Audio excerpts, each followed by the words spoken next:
میرے دل پر لگی تھی، مگر میری نظریں اس وقت صرف بلال پر ٹھہری ہوئی تھی۔ مجھے لگا کہ شاید وہ ہی میری حمایت میں کچھ بول دے گا، مگر اس نے یہ کہہ کر میرے منہ ہی بند کر دیا کہ مجھے بھی اس جاہل دیہاتی لڑکی کو اپنی بیوی نہیں بنانا، جس کو اپنے شوہر سے زیادہ اپنی پڑھائی اور اپنی انا عزیز ہے۔ وہ بات سن کر میں تو گرنے ہی والی تھی، مگر مجھ سے پہلے میری اماں گر گئی تھی موانی کے قدموں میں، اور اسے کہنے لگی، آپ شادی کی تیاریاں شروع کریں، میں دیکھتی ہوں کہ نشا کیسے ہاں نہیں کرتی۔ اور ساتھ ہی اماں نے میرے منہ پر ایک زوردار تھپڑ دے مارا کہ بلال اور اس کی ماں سے معافی مانگو، مگر مجھے وہ منظر اپنی ماں کی توہین لگا تھا، جب میری ماں مومانی کے قدموں میں بیٹھی خود بھی معافی مانگ رہی تھی اور مجھے بھی معافی مانگنے کے لیے کہہ رہی تھی۔ مگر مجھے اس وقت سمجھ آیا، اگر میں اس دن اپنے حق کے لیے نہ بولی تو شاید ساری زندگی میری ماں ان لوگوں کے قدموں میں بیٹھی رہے گی۔ اس لیے میں نے صاف کہہ دیا کہ مومانی، اگر آپ ایک سال انتظار کر سکتی ہیں تو ٹھیک ہے، ورنہ اس سے پہلے کہ میں کچھ کہتی مومانی نے بھی میرے منہ پر 100 تھپڑ رسید کر دی اور بلال سے یہ کہہ کر چلی گئی کہ دوبارہ اس بے حیا اور بے غیرت لڑکی کا نام میرے سامنے مت لینا۔ میں اپنے گال پر ہاتھ رکھے نم آنکھوں سے بلال کو دیکھ رہی تھی، مگر وہ بھی مجھے دھتکار کر اپنی ماں کے پیچھے چلا گیا۔ دروازہ زور سے بند ہونے کی آواز کے ساتھ میرا دل بھی ہل کر رہ گیا۔ بلال کے رویے کے بعد رات کو میں اکثر جاگتی رہتی اور سوچتی کہ کیا واقعی میں نے غلط کیا؟ کیا مجھے بلال کے ساتھ چلے جانا چاہیے تھا؟ کیا پڑھائی کے لیے یہ سب کچھ قربان کرنا ضروری تھا؟ لیکن اگلے ہی لمحے میرا دل کہتا کہ نہیں، یہ میرا فیصلہ ہے، مجھے اپنی اور اپنے ماں باپ کی عزت پر سمجھوتا نہیں کرنا۔ 1 مہینے کے بعد بلال تو امریکہ چلا گیا۔ اس کے جانے کے بعد بھی اماں مجھے سمجھاتی رہیں کہ مجھے مومانی سے معافی مانگنی چاہیے، مگر اس وقت ابا ہی تھے جنہوں نے میرے ساتھ دیا اور کہنے لگے کہ بیٹا، اچھی بات ہے کہ بلال کی حقیقت جلد ہی کھل گئی۔ اگر وہ اپنی ماں کے لیے آج نہیں بول سکا تو کل کیا کرتا؟ مگر اماں کو کون سمجھاتا؟ وہ تو ان کے بھائی کا بیٹا تھا، ان کی بھابھی تھی۔ اماں کے دل پر ان کے رویے سے ایک چوٹ لگی تھی اور وہ رات کو اکثر روتی رہتی۔ ایسے ہی مجھے امریکہ کی ایک بڑی یونیورسٹی میں چارٹرڈ اکاؤنٹ کی پڑھائی مکمل کرنے کے لیے اسکالرشپ ملی۔ کوئی تصور بھی نہیں کر سکتا تھا کہ چھوٹے سے گاؤں کی ایک عام سی لڑکی اتنی بڑی ڈگری لینے کے لیے ملک سے باہر جا سکتی تھی۔ تب ابا نے ہی مجھے اماں کے کچھ زیور دیے اور اس کی اجازت سے میں ان زیورات کو بیچ کر اپنی پڑھائی مکمل کرنے امریکہ روانہ ہو گئی، جبکہ بلال مجھے امریکہ جانے سے پہلے ہی طلاق کے 2 نوٹس بھجوا چکا تھا اور ایک ابھی باقی تھا۔ امریکہ کی فلائٹ پر بیٹھتے وقت میرا دل عجیب سا احساسات سے بھرا ہوا تھا۔ ایک طرف طلاق کے نوٹس کی تلخ حقیقت تھی جو جیسے میرے وجود پر داغ کی طرح سب تھی، دوسری طرف ایک خواب تھا جو پورا ہونے جا رہا تھا۔ خواب کا میں ایک عام سی گاؤں کی لڑکی سے نکل کر دنیا کی سب سے بڑی یونیورسٹی میں پڑھنے جا رہی تھی، اس ملک میں جہاں کہیں بلال بھی تھا، اور اسی احساس کو سوچتے میری آنکھیں بھیگ گئی تھیں۔ میں بلال کی خاطر عمر کو بھول گئی تھی اور جب سے میرا اور بلال کا نکاح ہوا تھا میں نے عمر سے بات تک نہ کی تھی، نہ ہی اس کی طرف سے طلاق ملنے کے بعد مجھے عمر سے ملنے کی کوئی حسرت رہی تھی۔ مجھے یقین تھا کہ عمر اپنا گھر بسا چکا تھا، اس لیے میں نے اس سے رابطہ کرنے کی کوشش نہ کی۔ اس مشکل وقت میں ابا ہی تھے جنہوں نے ہر مشکل میں میرا ہاتھ تھامے رکھا۔ اگر وہ نہ ہوتے تو شاید میں بھی اماں کے دباؤ میں آ کر اپنی تعلیم، اپنے خواب سب قربان کر دیتی۔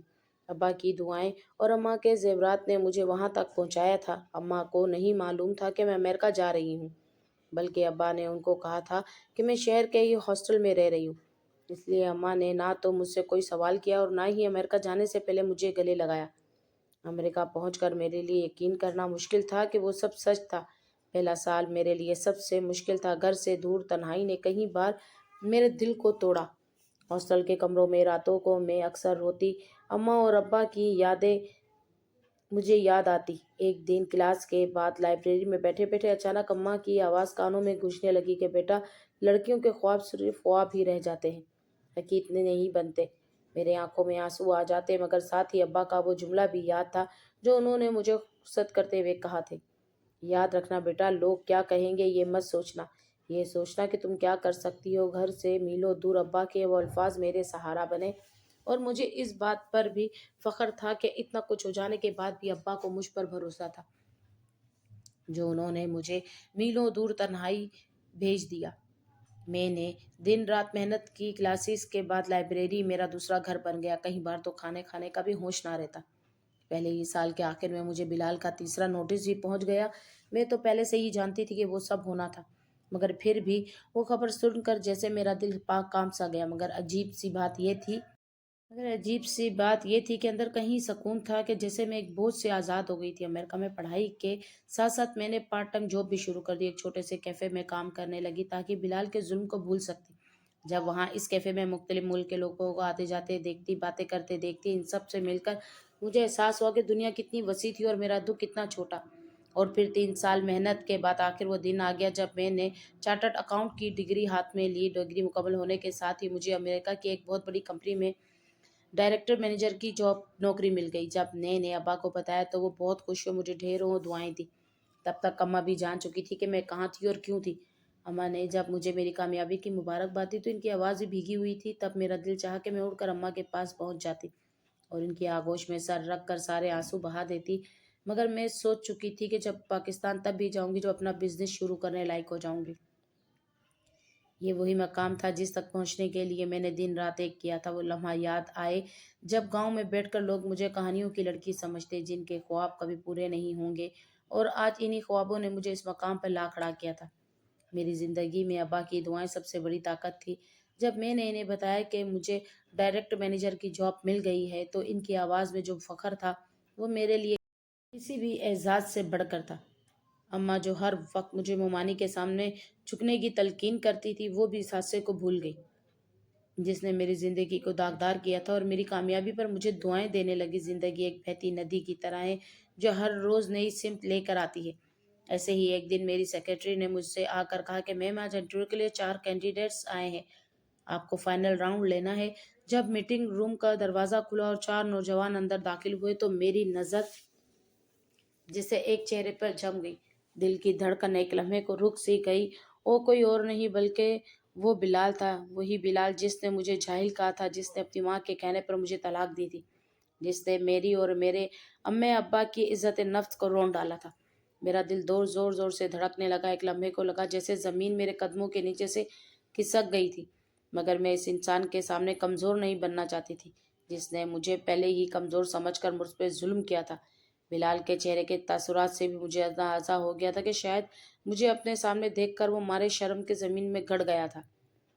شاید وہ سوچ بھی نہیں سکتا تھا کہ ایک دن اسے نوکری کے لیے اسی لڑکی کے سامنے بیٹھنا پڑے گا جسے اس نے کبھی ایک دیہاتی اور جاہل لڑکی کا خطاب دیا تھا۔ میں نے محسوس کیا کہ وہ مجھ سے بات کرتے کرتے بلال کی آواز کانپ رہی تھی۔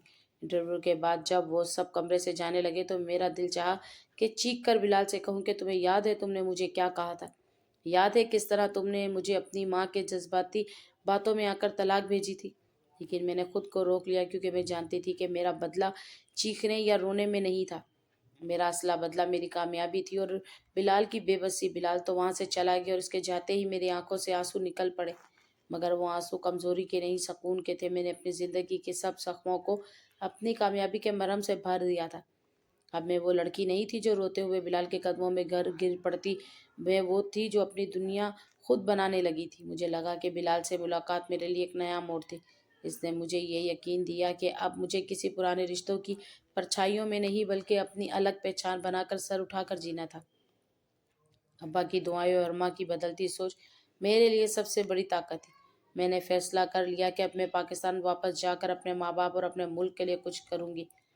اور تب ہی میں 3 سال کے بعد اماں کی آغوش میں لوٹ آئی اور اماں سے گلے لگ کر سارے آنسو بہا دیے۔ اماں کو کبھی میری حالت دیکھ کر راتوں کو روتی تھی، وہ میری کامیابی دیکھ کر لوگوں کو فخر سے بتانے لگی کہ میری بیٹے امریکہ میں بڑی یونیورسٹی میں پڑھ کر آئی۔ اور پھر چند دن بعد مجھے خبر ملی کہ ممانی اپنی اس حرکت پر شرمندہ تھی۔ ان کے بیٹے نے اس کے کہنے پر میرے ساتھ جو کچھ کیا تھا، اس کے بعد میری کامیابی نے انہیں اندر سے توڑ دیا تھا، مگر ان میں اتنی ہمت نہیں تھی کہ وہ آ کر میرا سامنا کرتی۔ مجھے اندازہ تو تھا کہ ایک نہ ایک دن یہ ہونا تھا، کیونکہ اب بلال میرے آفس میں ایک ملازم کی طرح کام جو کر رہا تھا، وہی بلال جو طلاق کے کاغذات میرے منہ پر ایک تانے کی طرح مار کر گیا تھا، وہ میرے آفس پہ میرے حکم اور فیصلے کے بغیر کچھ نہیں کر سکتا تھا۔ اس کی آنکھوں میں مجھے شرمندگی واضح نظر آتی تھی۔ میں جانتی تھی کہ وہ اپنی ماں سے بھی اس کا ذکر کرے گا، اور وہی ہوا تھا۔ اس لمحے مجھے احساس ہوا کہ بدلہ لینے کے لیے الفاظ یا طنز کی ضرورت نہیں ہوتی، کبھی کبھی خاموشی کامیابی سب سے بڑھ کر جواب ہوتی ہے۔ آج میری اور عمر کی شادی کی تاریخ طے ہونے والی ہے۔ میں تو عمر کو بھول گئی تھی، مگر ایک بزنس میٹنگ میں ہی ہمارا آمنا سامنا ہوا۔ ہم دوستوں کی طرح مل بیٹھے، تب میں نے عمر کو سب بتایا جو میرے ساتھ ہوا تھا۔ اس نے مجھے کچھ کہا تو نہیں، لیکن کچھ دن بعد اس کی اماں میرے لیے بہت خوشی سے رشتہ لے کر آئی تھی، اور جب میں نے عمر سے اس بارے میں پوچھا تو وہ کہنے لگا کہ میں تمہاری عزت کرتا ہوں۔ مجھے معلوم تھا کہ تم اپنے گھر والوں کی عزت کے لیے مجھے چھوڑ دو گی، مگر میں دل کے ہاتھوں مجبور تھا، اس لیے تمہیں بھلا نہ سکا۔ اور دیکھو، میری لگن اتنی سچی تھی، آج تم میرے پاس واپس آ گئی ہو۔ آج مجھے یقین ہو گیا ہے کہ ہر مشکل کے بعد آسانی ہوتی ہے۔